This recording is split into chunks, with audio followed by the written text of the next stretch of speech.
Well, hi Martin, how are you? I am well, thanks. How are you?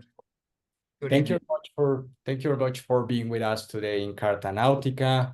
A todos ustedes muy buenas tardes. Muchas gracias por acompañarnos. Vamos a hacer esta presentación en inglés, tal y como lo hemos acordado. So, thank you very much, Martin, for being with us today. Martin is the director of the Tulane Maritime Law Center. So, thank you very much again for being with us from NOLA, right? Correct. And buenas tardes, everyone. I do speak a little Spanish, but as Professor Franco will tell you, it's not very good, my Spanish. I'm afraid we'll have to continue in English. Yes, thank you, Professor Davis. Well, we are here to talk about a very, very an incident we have known a lot about in recent days, and obviously, a lot of news reports and so on have been circulating about this incident. So let's start with the context, Professor Davis. How is this port important for the area and for the U.S.? I mean, because we have heard a lot about New York port and other ports in the area, but probably not too much about Baltimore. So, how is this port important for the U.S., I mean, Martin? there are quite a lot of fairly large container ports up and down the east coast of the United States. You mentioned New York, which is the largest. New York, New Jersey. The Port Elizabeth terminal is perhaps the largest in the United States, at least on the East Coast. There are other large container ports in the East Coast, but Baltimore is significant, because it's a very large container port. There's a lot of containers go through there, but it is the largest port for car imports. Car carriers visit all US ports, but it is the #1 port for car imports. And it's a significant port, even as a container port, because geographically it's closest to the Midwest.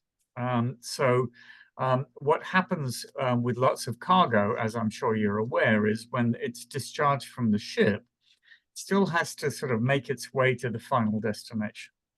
And from ports like Oakland on the West Coast or whatever, there's still a long road or rail journey to the final destination. And Baltimore is significant because it's actually geographically quite close to the Midwest heartland of the United States. So it's a very significant port. Let me put it that way. Yeah, so it's a very important port for the U.S. So, and what in general terms occurred in Baltimore in recent days with this Dali ship? Well, what has happened in recent days is for the past 7 weeks, nothing has been happening. Well, no, that's not true, because there is another way in and out of the port. But the large container ships that would usually come in and out of Baltimore have not been able to do so. There has been cargo activity in the port of Baltimore since the incident, but much diminished from the way it used to be. Well, it used to be. I mean, in fact, as you may surely have heard, the ship was actually moved today, which should finally open up the port to the level of traffic that existed before the incident. But for the past 7 weeks, there have only been much smaller vessels have been able to get in and out. And so the impact on the commercial activity of the port has been extraordinary. I mean, huge. Yeah. Yeah, well, I mean, let's try to go for bit by bit in this scenario. So, what is at the moment the main hypothesis regarding the accident? Do you know?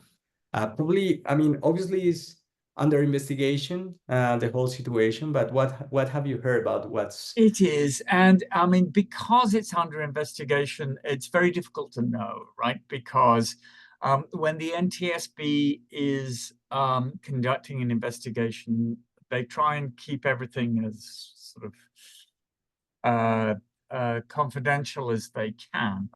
Certainly one theory is that the fuel that the vessel was using in the generators, you know, not the engines that run the propulsion of the vessel, but the ones that run the power, were using defective fuel. Now I should repeat, having just said that, that's just a theory, right? And at the moment, what we know is that clearly you could see from the videos of the incident that the power failed 2 or 3 times before the ship ran into the bridge. Why it failed is still under investigation. So, but a theory is that there was something wrong with the fuel. Another theory is there was something wrong with the engines. Yeah, yeah. And probably something, I've heard something about a crew member, problems with the crew members. So Well, if there are problems with the crew members, it will be that they were not reporting the defects that they were witnessing with that they were, and you know, I'm sure everybody listening knows that the crew on a vessel such as this are very concerned about keeping up with their employers' concerns about keeping the vessel moving. Right? And so reporting something that might actually delay the vessel's departure becomes a difficult issue for a crew member, because you think, well, we've got to leave tomorrow or this evening. Should I report this thing that I'm concerned with? And so, yes, that's another possibility, that crew members were not reporting things that they should otherwise have been reporting. But I can understand their concern. But anyway, we don't know yet what the story is. Yeah. Well, let's go to what's usual in the Port of Baltimore. When a vessel is leaving port, who is usually maintaining communication with the vessel? What's the authority? It will just be the port traffic regulators, which is the Port of Baltimore, and really no one else. There's not some sort of unified, control system like there is. Well, not even the equivalent for aircraft, really. I mean, even for aircraft, every airport has its own air traffic control system, and so it would just have been the Port of Baltimore. Do you know what the Dali reported in this case when leaving the port? It seems that they... Yes, they reported that they were having engine problems just a few minutes before they struck the bridge. And remarkably, somehow, I don't know, and this is one of the most remarkable things to me about the whole incident, is that somehow, having received this message from the vessel that they needed help, the Port of Baltimore then relayed this to the police, who then managed to stop cars driving on the bridge, which saved many lives, I think. All of that happened remarkably quickly, but that's just a chain. So the the Dali would simply have reported to the Port Authority. And it all just happened with, pleasing efficiency. But that's the only body that would have been receiving information. Sure, sure. Another question that has been around is whether talks were required at the point where the incident occurred. I understand that's not the case, but I don't know if you can tell us something about this. Well, that's true. Tugs were not required. I think that in future they will be required when a new bridge is put up. But no, I mean, as in many ports, what the tugs are required to do is to get the vessel off the berth, Yeah, and into the sort of passage out, unless there is something particularly obstructed about the passage. For example, where I live here in New Orleans, you need tugs to get off the berth. You need a pilot to get down the Mississippi River, which is like, that's a very obstructed waterway, but you don't need tugs all the way down the waterway, right? And so it would be the same issue in relation to Baltimore. You need tugs to get off the berth. Once you get out into the open water, the tugs don't need to take you through the bridge any more than they do coming down the Mississippi here. The tug's task is largely complete when you get off the berth. Now, as I understand it, this question has been asked a lot in Baltimore, and I think the tugs will stay on with the vessel for a little bit longer when the incident, when the bridge is rebuilt. But no, the tugs had returned long before, because the bridge is actually quite a long way from the, but well, depends what you call a long way, but certainly from the berth, right? The vessel would clearly be capable of making its own way by that point. Yeah, and the vessel was already in the transit. Well, it was transit channels. Yeah, in the channel, right? I mean, once in the channel, it seems that there's, I mean, no point in having the tugs, as what you have said. Right. Okay. So, well, we also have heard a lot about the blackouts, and probably you have mentioned this hypothesis about the fuel. But I mean, what do you think about the blackouts itself? It seems that there were some different blackouts in different periods during the, when the ship was transiting out. So there were, and as a matter of law, I mean, because I don't know, I mean, I don't think anybody knows very much yet about the facts. I mean, I'm sure some people do, but then the information about the facts has not been made publicly available. But as a matter of law, I'm sure we all realize that the significance of the fact that somehow the machinery of the vessel was not coping, whether it was because of the fuel or because of the condition of the machinery itself. This strongly indicates a condition of unseaworthiness.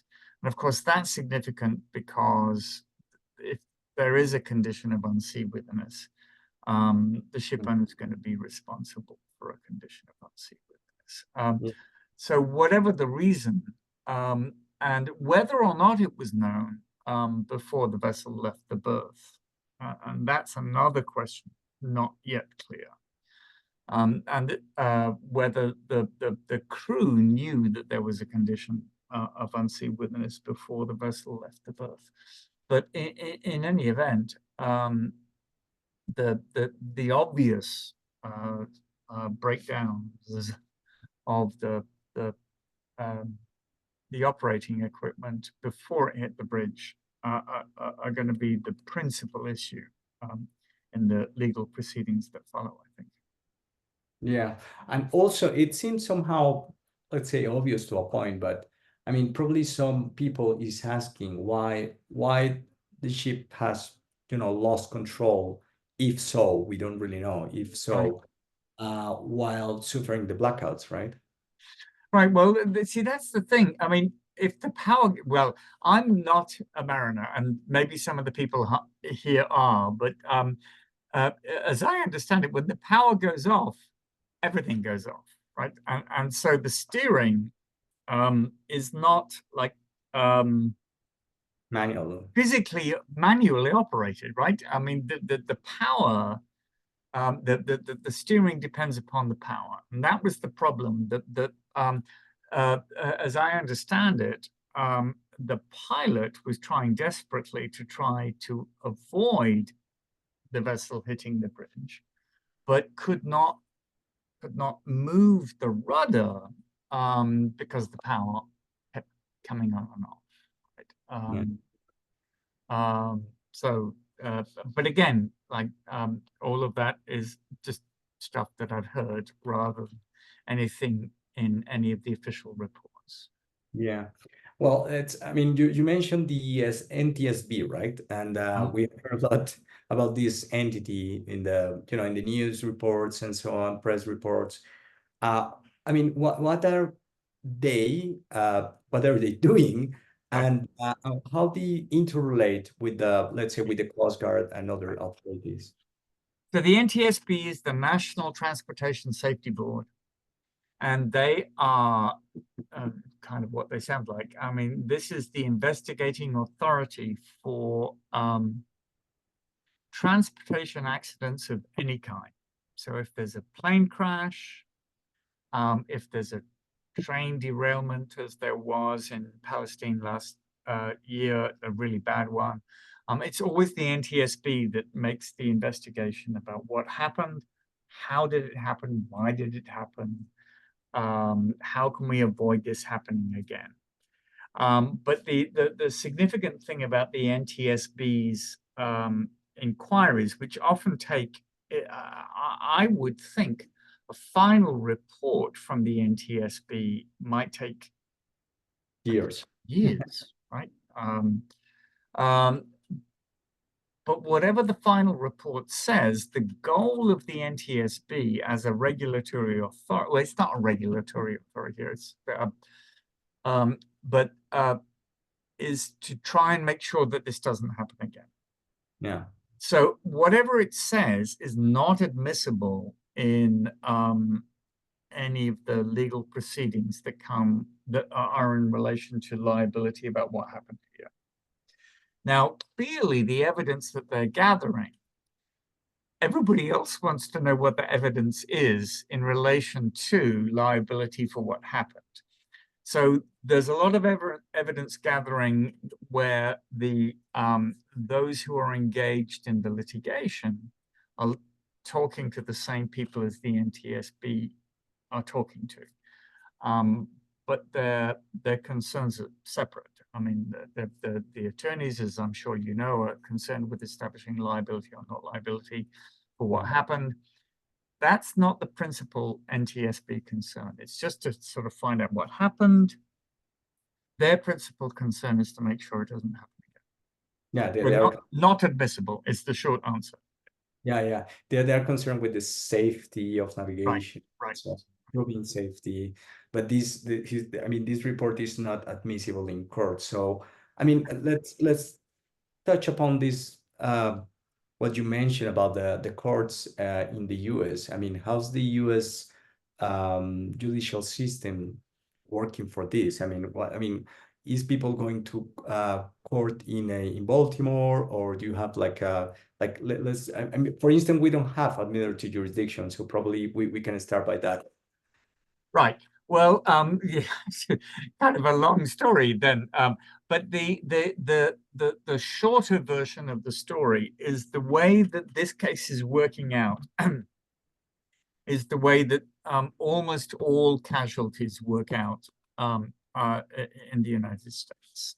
So what has happened here is what I expected to happen and happens in all casualties, things like the Deepwater Horizon that you may remember from some years ago.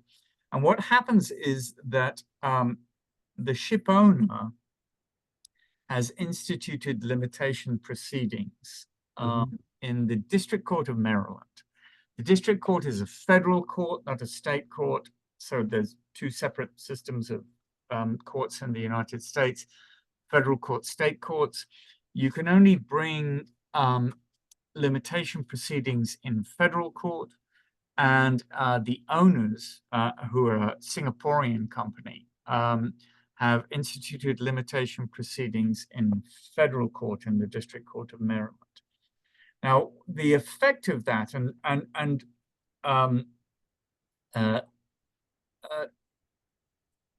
this may be familiar, you know, because it works in much the same way around the world. But the effect of the ship owner bringing limitation proceedings is that once it has established the limitation fund by paying the money into court, and the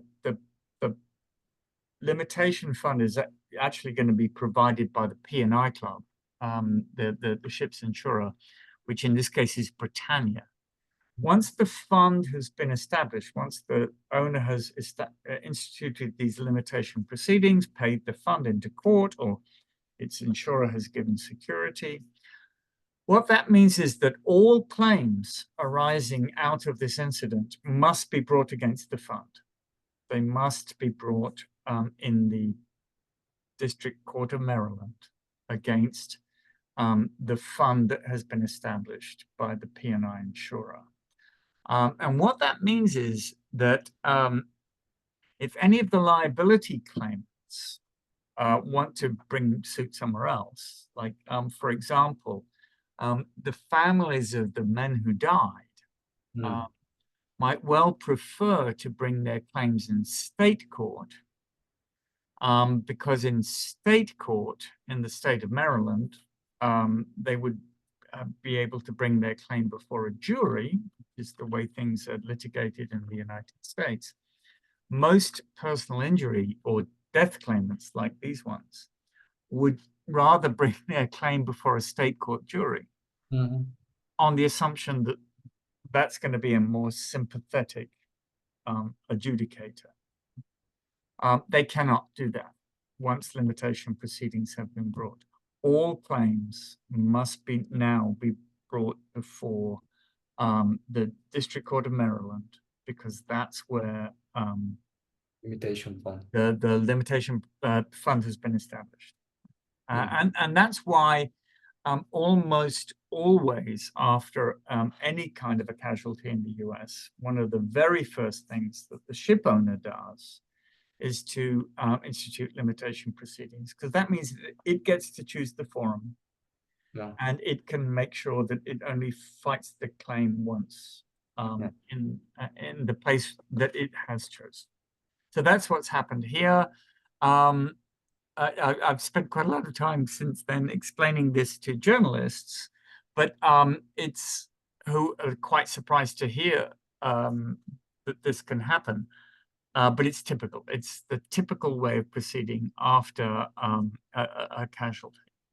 Yeah, perhaps a lot of people from, let's say, in the non-maritime world will find this hard, at least to have the possibility to set up limitation fund in such a claim where a lot of people is involved.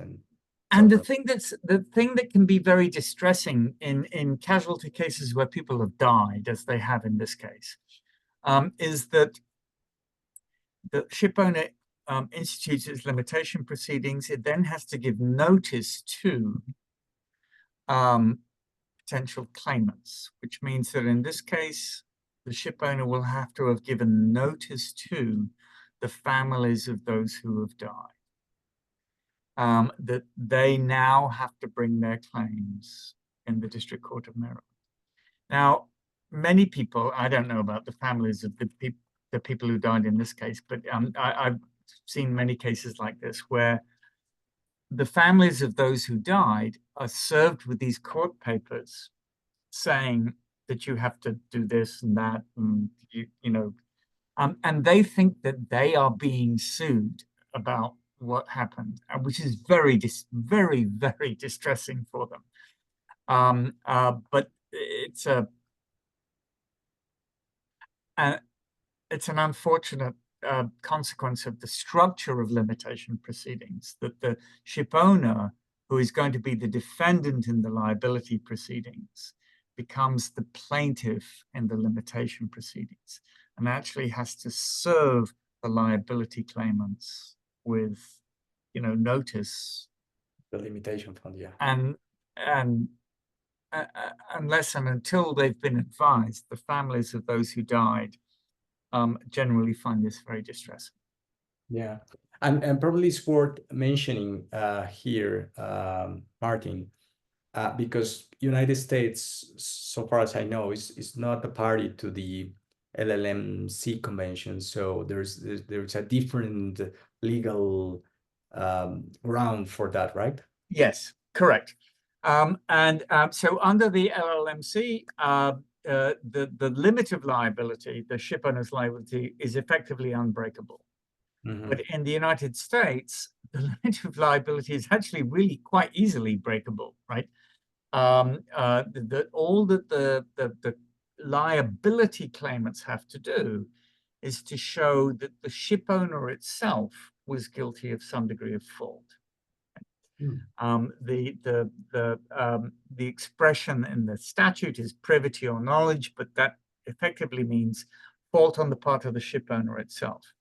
And that's why, I mean, I try not to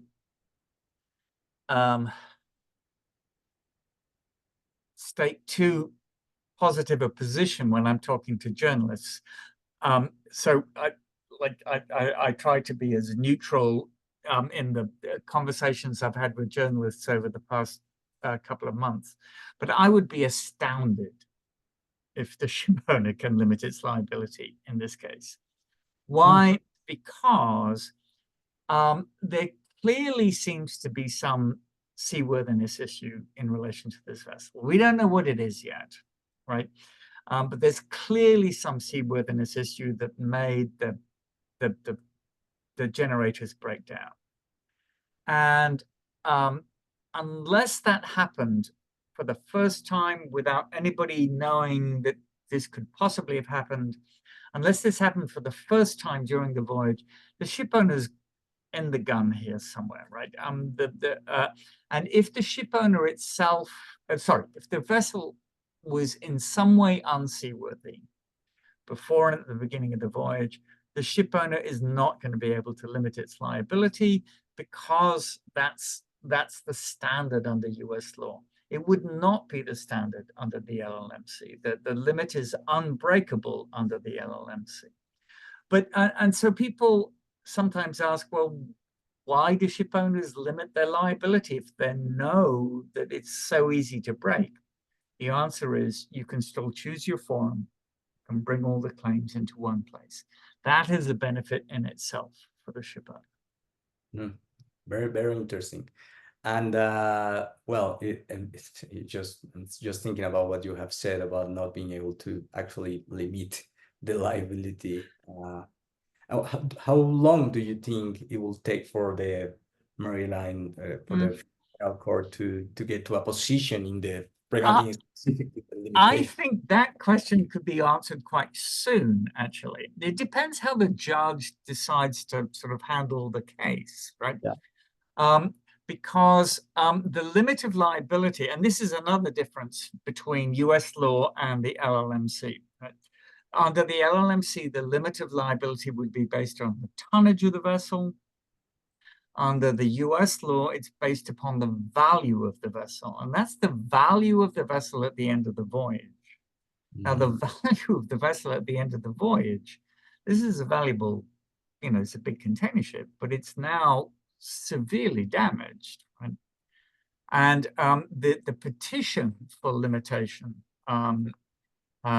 asserts that the value of the vessel at the end of the voyage is $42 million. Now,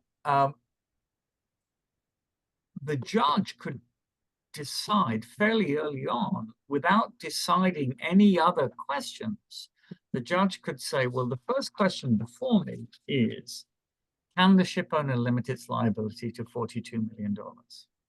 And that requires me to decide whether the ship owner had any complicity at all the ship owner itself, but like the Singaporean company that actually owns the vessel. Did the ship owner have any responsibility itself for what happened? I would imagine that you could decide that like as a separate question before deciding all the other, the more complex questions. But even that, I would think, requires a lot of fact finding. So I would think even that will take, a year, 2 years, who knows, right? Sure. But the point of the other significant point about limitation proceedings is until the judge has decided that the ship owner cannot limit its liability, everything's on hold, right? No one's claims are going to get paid, right? Everything's on hold until the judge makes that decision, which is why if I were the judge, I'd be doing that as quickly as I could. Yeah, you will still need a lot of expert report and so on, probably. But yes, absolutely. If I were the judge, I'd be doing it as quickly as I could, but I'd still want to make sure that I got it right? Because the alternatives are, if the ship owner can limit, that's $42 million. Wow. If it cannot limit, it's going to be more than $1 billion, I would think. So that's actually quite a significant decision that the judge has to make. But everything's on hold until the judge has made that decision. Yeah, so that's the at the end that would be very, very, very, very important question, the one on the limitation. And that's another difference, just to interject, that's another difference between the American position and the LLMC. Because the LLMC, there would be a limit based upon the tonnage of the vessel. You couldn't go above that. Right? Yeah. But in the US, it's like this small number or like everything, which is different from the way it works in the rest of the world. Yeah, I'm just thinking about what you're saying and comparing that with Colombian law, because Colombia is not a party to the LLMC. Oh, right. We don't have an article in the commercial code mentioning, a reference to the value of the ship and so on. There are other concepts, but I'm just thinking about what you're saying. But listen, Martin, what are like the groups of claims so far? Like what kind of claims we are able to identify at this point? Right. Lots of claims are being made, but in my view, there's only 2 groups of claims that are likely to succeed. And those are the claims, 6 people died, 2 were injured but did not die. So there are claims, personal injury and death claims. They will fairly clearly succeed, I think. The value of the bridge, the physical cost of repairing the bridge, that will be included. If there's any damage to cargo on the vessel, which there surely must be because the thing, the bridge fell on the cargo at the bow, delay claims maybe for the other cargo. Those are the claims that I think will clearly be admissible. Everything else is not admissible. Everything else. Because there is a rule called the Robbins Dry Dock Rule. And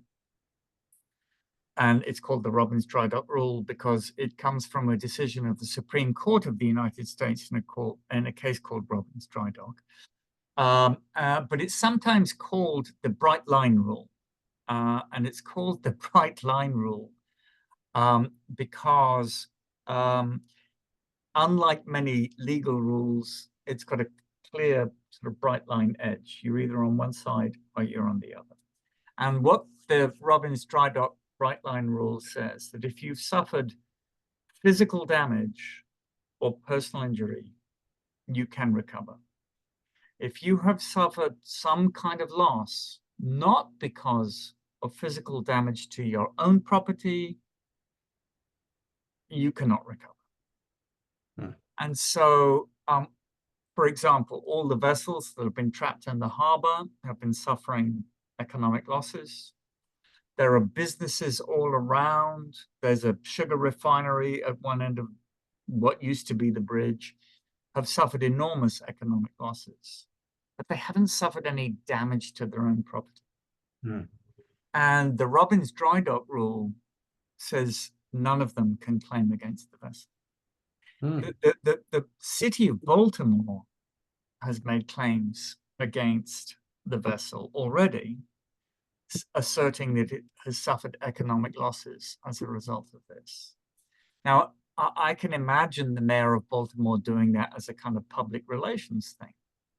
But as a matter of law, that's going to fail. The only claims that will possibly succeed against the vessel are those who died or were injured, and the bridge. Now, the bridge is going to be very expensive. The cost of replacing the bridge is likely to be more than $1 billion. But those are the only claims. So lots and lots of claims are being made, including, as I said, by the city of Baltimore itself. I think they're speculative at best. And if I were the mayor of Baltimore, I'd be making a claim, right? Just because you have to be seen to be doing something.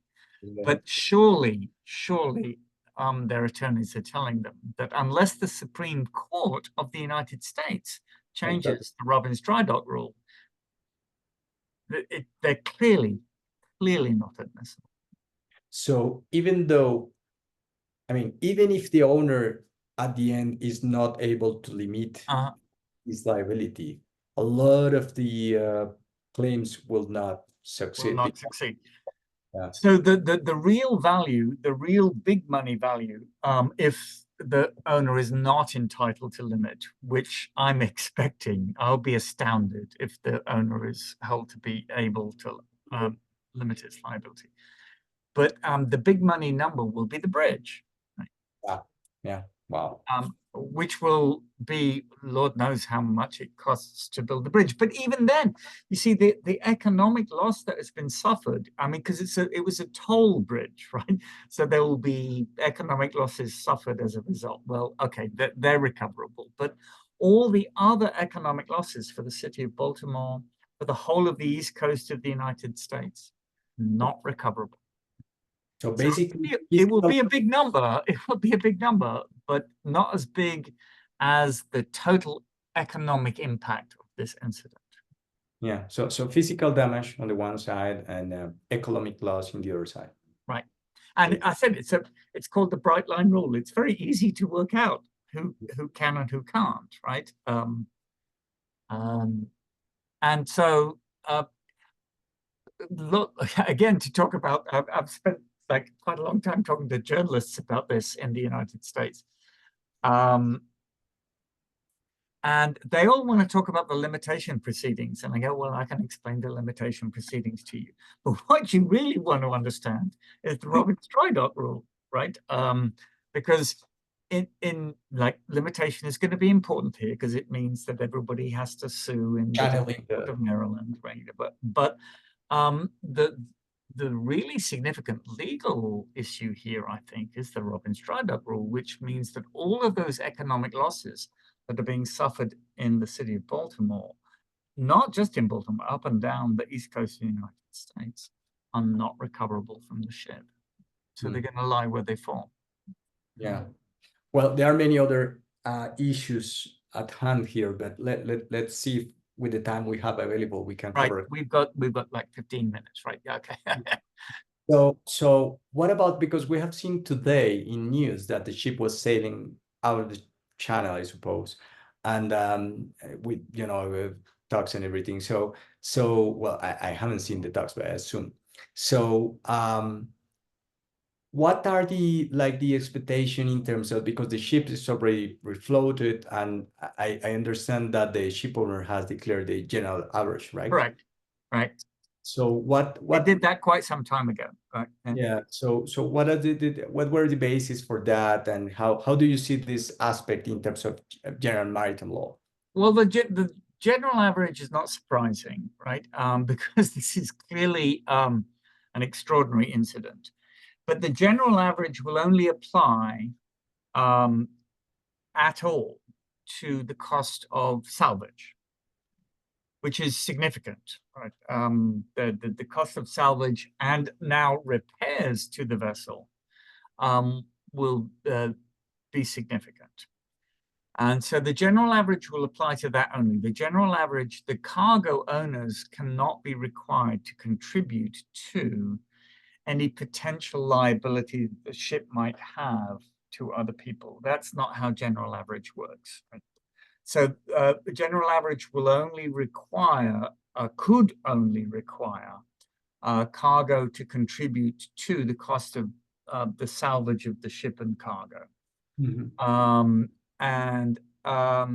But the way that general average works is that the general average will be calculated, but the cargo owners will presumably then say, well, cargo insurers will presumably say, well, our contribution to the cost of the salvage is this, but there's no way we're going to pay this because it was your fault that the vessel, struck the bridge. So general average proceeds, or it's Rule D of the York-Antwerp rules, says that the average adjustment is done without reference to fault. But then whether the average contribution has to be paid clearly does depend upon fault. And so the ship owner has done what you would expect it to do, because the ship owner is saying, this wasn't our fault, and therefore, like, we're not liable for all the losses, and you cargo owners, you have to contribute to the salvage costs, and salvage and repair costs in general average. All of that is consistent with the ship owner's understandable position that it's not responsible. But if the ship owner is held to be responsible, which is what I expect, then it will be held liable, and it will not be entitled to a general average contribution. So it seems that the matter of whether the ship was seaworthy at the end is like the core issue at hand. But I mean, that's going to be relevant in the limitation proceedings. It's going to be relevant in the general average, yeah. And perhaps some of our audience are not fully aware of the concept itself of unseaworthiness, but probably it's also a matter of U.S. law, how to deal with that. What can you tell us about this in terms of general scope? Well, the simple way of describing seaworthiness or unseaworthiness is whether the vessel is in itself fit to carry this cargo on this voyage. So it's a kind of relative concept that you have to ask whether this cargo, whatever it was, and in this case it's a whole bunch of containers, was the ship fit to carry this cargo on the voyage that it was contemplated, right? So you can imagine that sometimes a ship might be, like, if it were a short, coastal voyage, it might be seaworthy for that voyage, but not for a long transatlantic voyage. It would be seaworthy to carry some cargoes, but not other cargoes. And so the simple concept of seaworthiness in relation to Dali, for example, would be, was this ship fit to carry a cargo of thousands of containers on a voyage to Sri Lanka, which is where it was going? And that's why I think the ship owner has a problem here, because if the power is failing before the ship even leaves port, it looks very much like the answer is no. right? But that's the definition of seaworthiness. And if the vessel was unseaworthy before and at the beginning of the voyage, which is, I have to say, I'm sure that the lawyers running this are assuming that that's going to be the conclusion, right? Because I know, for example, that the London reinsurance market is already figuring out how they're going to cover these losses. Now, they would not have to be doing that if the ship owner were able to limit its liability. Now, that is, of course, that's the way that insurers act, right? They always want to make a reserve for their, potential exposure. But I think that they're expecting that they're going to have to pay for this. And what about the diligence that the ship owners should have had? Like, I mean, do you think that will be enough? I'm like, in terms of again, the US law is quite clear. You cannot delegate to someone else the task of exercising due diligence. So the ship owner, the Singaporean ship owner, cannot say, well, we trusted our crew, or we hired someone to do pre-ship inspections or whatever. The expression that's used under US law is the non-delegable duty. You can delegate the task to someone else. You can say, look, the crew's in charge of this, or we hired the classification society or whoever to do inspections. You can delegate the task. You cannot delegate the responsibility. And so if the vessel was unseaworthy in a way that could have been discovered by due diligence on someone's part, crew, someone, right? Then the ship owner's in the gun, which is why I would be very surprised if a failure of the kind that we seem to all have seen in the video, right? I would be very surprised if a failure of that kind could have occurred without failure of due diligence on somebody's part before the ship left the berth. Yeah, and I've seen a lot of other ships were struck, within the port, and they were probably also, well, they were required to sail out to go to, to another different port. So probably we have a lot of problems with other contracts of carriage. Oh yeah, I mean the reverberations of all of this are enormous, right? All sorts of ships, like for example, ships have been stuck in there in the port. The contractual sort of web of people who have suffered losses as a result is huge. But remember, an economic loss of that kind alone is not recoverable from the gun. Yeah, no, I'm just thinking about the other ships saying, like, I cannot sail away because, force majeure situation, the transit channel is closed or whatever. And I'm thinking about not being the force majeure in the Yeah, unit. no, there'll be lots of cases in the time charters, for example, right? Where the time charterer will say, the ship's off hire, right? I don't want to keep paying you hire for 7 weeks because the ship can't go anywhere. And the ship owner will say, the ship's perfectly fit in itself. Yeah. And most of the cases, at least under English law and US law, would say that those ships are still on hire, right? Nothing wrong with the ship itself. And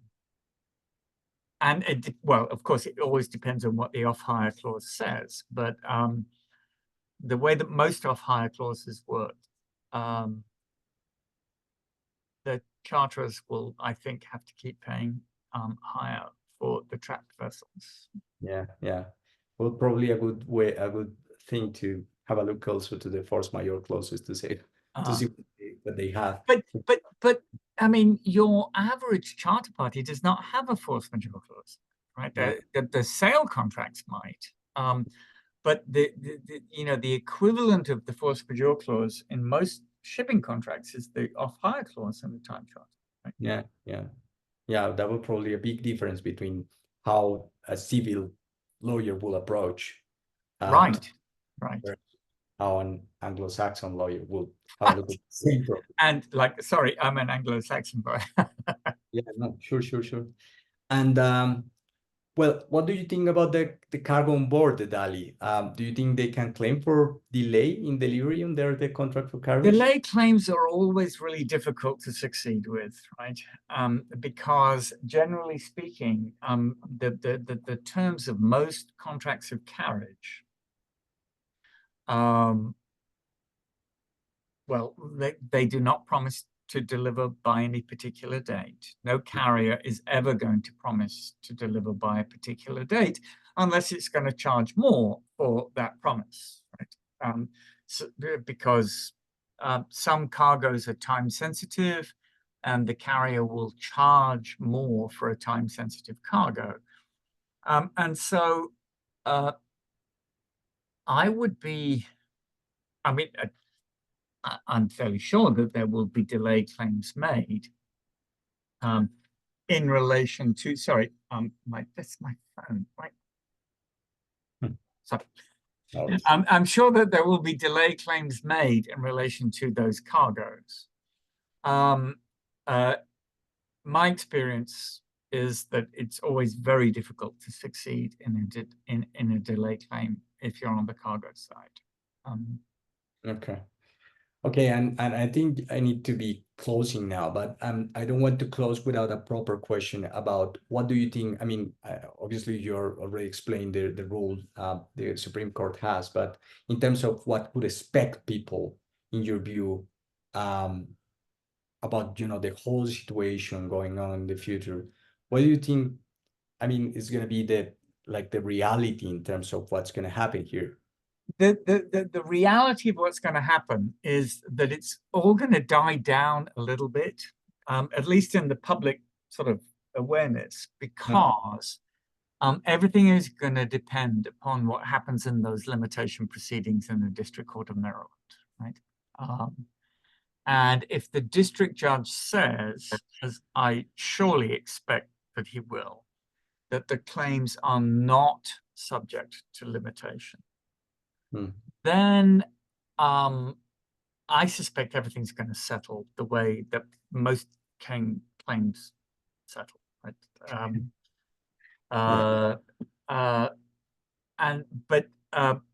So I think the main significance is that everything is going to go on hold.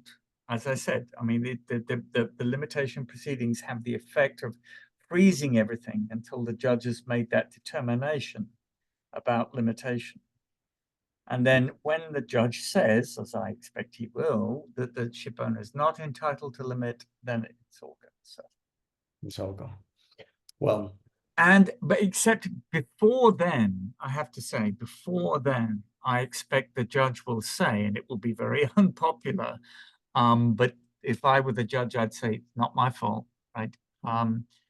The judge will say that all of these claims, all the economic loss claims, will be dismissed.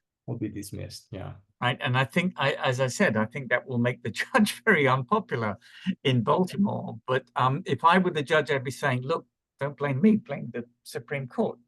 Like, I didn't make the rule, I'm just applying it. Right? Yeah, blame the law if you wish. Yeah. Right. And probably at that point, we'll see you again in all the news reports and I think that'll be a few years' time, Javier.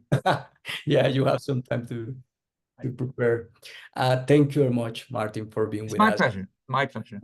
I think it's a really interesting case. Obviously, it's obviously investigation, and we need to clarify again that we are just making comments about potential hypotheses because we don't really know what's the the real situation of what's happening with this ship or what happened at the time of the accident. Right. The facts are the facts are the difficult part in this case, right? Because we don't know what happened. But one thing that I will say in closing is again, referring back to the fact that I've spoken to lots of journalists about this case. Journalists have often said to me, like, "Oh, is this going to make new law?" And the answer is no, right? How the law applies in circumstances such as this is really quite clear, right? It's a very unusual circumstance, obviously, right? With the whole bridge falls down and like the city is. You have a situation like that in Tampa, right? Like a lot of you. Right. But and just the legal, the way the law answers these questions is well settled. Yeah. Things like But the problem is not the law, it's the facts, right? Right. And so that's why I think perhaps the public attention will die down somewhat, because there's no new law to be made here, unless the case ends up in the Supreme Court and the Supreme Court decides to change the Robbins-Dryburgh rule or whatever, right? But otherwise, it's just going to get settled like any other casualty gets settled. It's just a bigger casualty than many of us are used to being part of. Well, hopefully in 2028 or before, we will have you again. We will have you here again so that you can answer all the questions again with probably clear facts. We don't really know. All right. Yeah, well, we'll know by then. Thank you much for being with us, Martin. My pleasure, Javier. My pleasure. The Externado. Okay. Good night, everybody. Buenas tardes. Bye-bye.